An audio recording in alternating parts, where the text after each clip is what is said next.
Mothers who turn pain into power.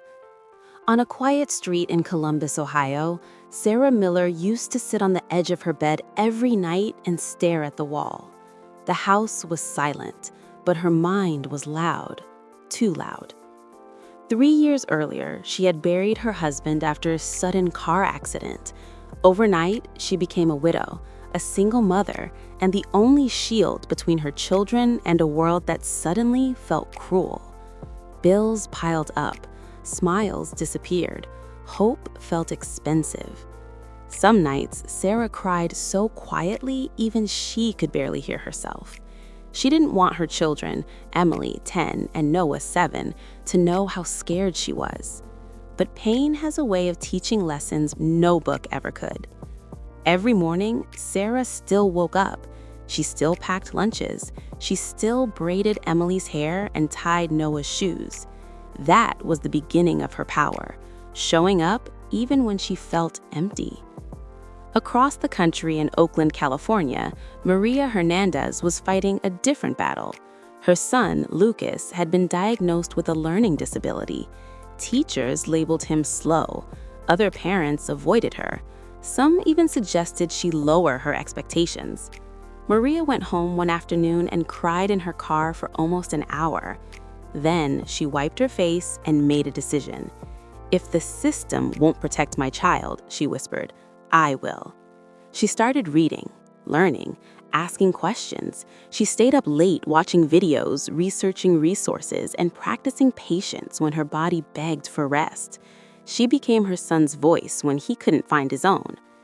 In Atlanta, Georgia, Denise Carter was fighting to survive.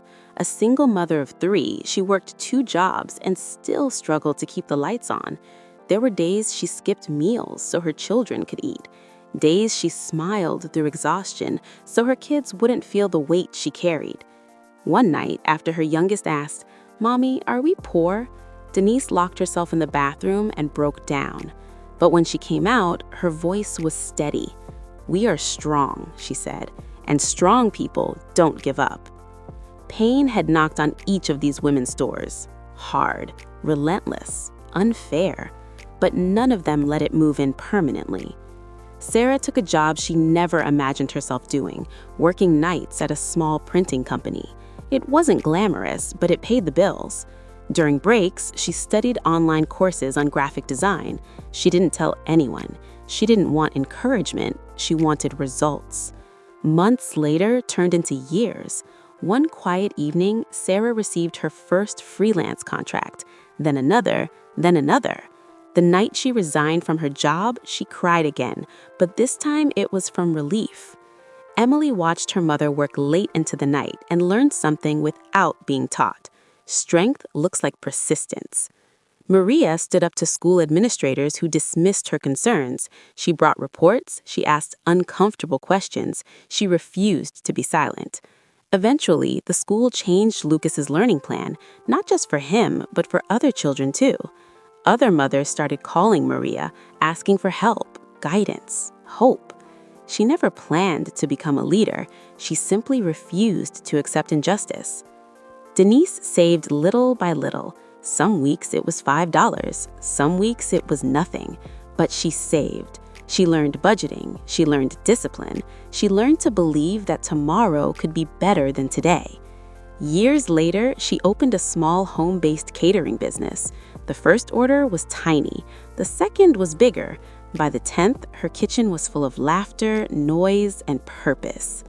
Her children saw her transform struggle into stability, fear into focus. These mothers didn't become powerful because life was kind to them. They became powerful because life wasn't. They didn't wait for someone to rescue them. They didn't ask for permission to rise. They didn't let pain define the end of their story. Pain became their teacher. Pain became their fuel. Pain became their reason. One day, at a school assembly, Sarah sat beside Maria, 2 women who had never met before but shared the same tired eyes and strong posture.